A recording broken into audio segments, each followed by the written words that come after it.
నాన్న పులి కథలాగా ఒకవేళ నిజంగా మీరు మారినా మీ నాయకత్వం మారినా నమ్మే పరిస్థితి లేదంటున్నా నేను. అది లేదు సార్, నిన్న టెలికాన్ఫరెన్స్ లో ఏం చెప్పారంటే మీరు ఎక్స్పెక్టేషన్ చేయొద్దండి ఎక్కువ గవర్నమెంట్ పదవులు వస్తాయని చెప్పి మాకు చెప్పారు.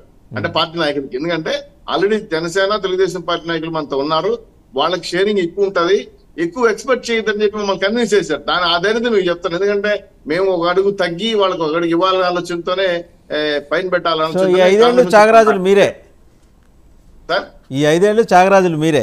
సో ఫైనల్ గా శ్రీకాంత్ గారి దగ్గర పార్టీ కోసం రాష్ట్రం కోసం కష్టపడి వచ్చిన మిత్రపక్షాలను గౌరవించాల్సిన బాధ్యత మాకు ఉంది కాబట్టి త్యాగాలు చేయక తప్పదు. రైట్, ఫైనల్ గా జ్వాలాపురం శ్రీకాంత్ గారి దగ్గర. శ్రీకాంత్ గారు, మీరు ఇంకా సర్దుకోవాల్సిన సమయం వచ్చేసింది మొత్తం.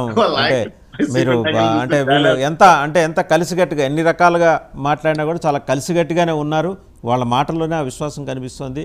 మీ ప్రభుత్వం దిగిపోయే సమయం ఆసనమైంది కాబట్టి మీ నెక్స్ట్ ప్రణాళిక ఏంటి?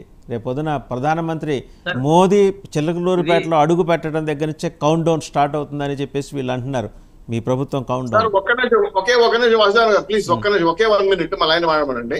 ఇంతవరకు మాకు ఆర్టీసీ బస్సులు ఎప్పుడు ఇవ్వలేదు సార్, అడిగిన ఫస్ట్ టైం ప్రధానమంత్రి గారు చిలకలూరుపేటకి వస్తారంటే మీకు ఎన్ని బస్సులు కావాలి నువ్వు ఇస్తామని చెప్పిన సంఘటన మేము చూసాం. ఇది మొదటి విజయంగా మీరు భావించాలి. సరే సరే వాసుదేవన్ గారు, ఇప్పుడు ఏం లేదు, నేను చెప్పడం ఏమంటే మీరు అడిగారు. ఇప్పుడు ఒక నిమిషం శ్రీకాంత్ గారు ఒక్క నిమిషం. మోడీ గారిని ఆంధ్రప్రదేశ్ లో అడుగు పెట్టనీయకుండా గోద్రా అల్లర్లు జరిగినప్పుడు చెప్పారు. ఎలా మాట్లాడారు చంద్రబాబు నాయుడు గారు. మరి ఇంతకుముందు శ్రీనివాస్ చౌదరి గారు మాట్లాడుతూ బస్సులు పోలీసులు అన్నారు. అంటే చంద్రబాబు నాయుడు గారే మాట్లాడారు. అది బస్సులు కానీ పోలీసులు కానీ ఏ చిన్న మీటింగ్ జరిగినా కూడా పోలీసులు అప్రమత్తంగా ఉండి ప్రజలను సుఖశాంతులతో చూసుకోవాల్సిన బాధ్యత పోలీస్ శాఖ. మీకు బస్సులు అంటారా, ఆర్టీసీకి లాభం వస్తుందంటే ఎందుకు ఇవ్వరు చెప్పండి? పెళ్లికి కానీ ఇంకొక కానీ ఏ కార్యక్రమాలు జరిగినా ప్రతి ఒక్క కార్యక్రమాలకు ప్రభుత్వం బస్సులు వస్తుంది, తీసుకుపోండి. ఎవరన్నా వద్దంటున్నారా? మొత్తానికి సార్ ఒకటి దీని గురించి నేను ఏం చెప్తానంటే, మొత్తానికి బాబు గారు ట్రాప్ లో పడి బీజేపీ గాని మరి జనసేన గాని 10 ఏళ్ళు వెనక్కి వెళ్ళిపోయాయి. ఒక 10 ఏళ్ళు వెనక్కి వెళ్ళిపోయాయి మన రాష్ట్రంలో.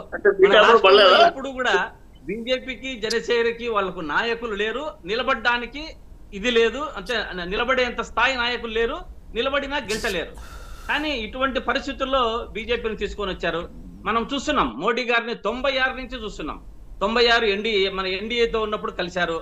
అది అయ్యాక 4 సీట్లు 98లో వచ్చాక మరీ బీజేపీ వెంటబడ్డాడు చంద్రబాబు నాయుడు. ఇట్లా 2014 వచ్చేసరికి మా ముఖ్యమంత్రి గారు చేసిన పని ఏమంటే, 2014 ఎన్నికలలో రుణమాఫీ అన్నది చెప్పు అంటే ఆయన నేను ఏది చెప్పితే అదే చేస్తాను, అది చెయ్యలేము కాబట్టి చెప్పలేము అన్నాడు. కాబట్టి అప్పుడు ఓడిపోయాం 2014 ఎన్నికల్లో. ఇదే మన దీంట్లో 19లో. ఇప్పుడు 19లో 19కి వచ్చేటప్పటి అభివృద్ధి చెందింది, బాగా పునాదేశాడు.